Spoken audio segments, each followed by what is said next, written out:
Beautiful morning in gorgeous Bozeman. I'm online at the DMV, but the line is long enough, so I went outside of the courthouse to share an incredible vort on the Parsha. In our Parsha, at the end, it talks about an incredible tale of sadness and trauma. A young man who grew up with an Egyptian father and a Jewish mother. His mother's name was Shloimis Basdivri, and his father he really didn't know.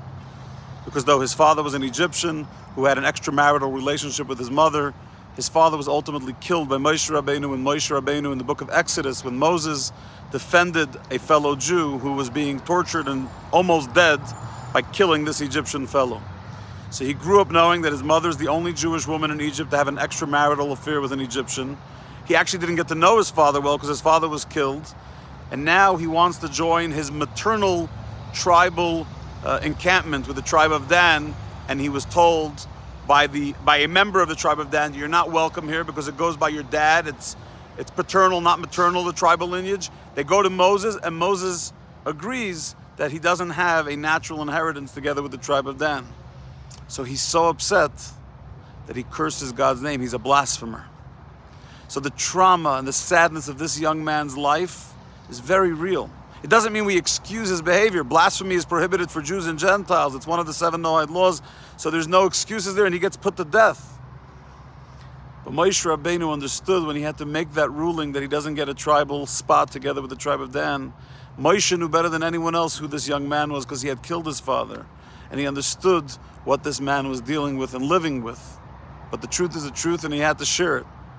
But it definitely explains, says the Rebbe in a late 1960s Farbrengen, why when it came to the second Passover, which will be celebrated next week, the Jewish people come to Moses, they were impure, they were far away, they want a second Passover.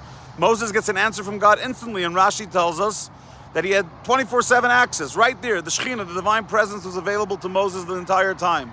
How come here, when the Jews put this person under guardianship, this blasphemer, Moshe said, I'm going to wait till God tells me what to do with him. What death sentence, what punishment he should get. Why didn't Moshe have instant access in this case?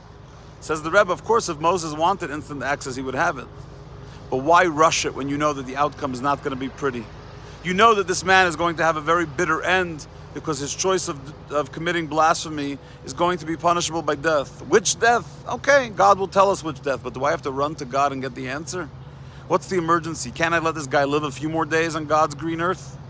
Moshe Rabbeinu was an incredible, sensitive, kind leader who had to share the truth, but it didn't take away from his humanity and his human connection with the person.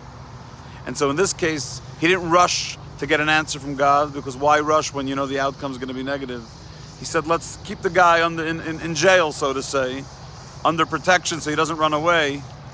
And when God tells me what to do with him, which eventually God did, and he got stoned to death, we'll do what we have to do. But until then, there's no reason to rush with it.